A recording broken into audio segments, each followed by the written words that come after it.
bedana bolalarini uchirma qilgandan keyin nasihat qildi. Bolajonlarim, endi onamiz og'zida bizga nasibamizni olib keladi deb kutmanglar. Endi qanot chiqazdinglar, o'zinglar uchadigan bo'ldinglar. Endi meni nasihatim sizlarga tinglanglar. Nasihatimga amal qilsanglar, bu musaffo osmonda uchib, yerdan rizqingizni terib yeyverasiz.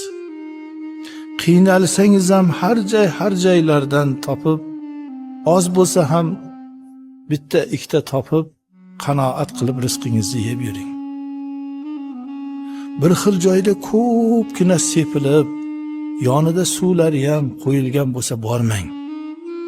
U odamzod degan bir toifa borki, qushlarga tuzoq qo'yadi.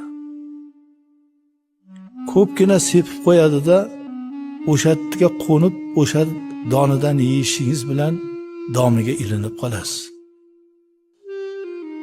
Yo butun umriga qafasga qo'yib, sizni yig'ingizni eshitib maza qilib o'tiradi, yoki so'yib sho'rva qilib ichib yuboradi, yoki o'zingizga o'xshagan bir bedana bilan urushtirib rohatlanadi.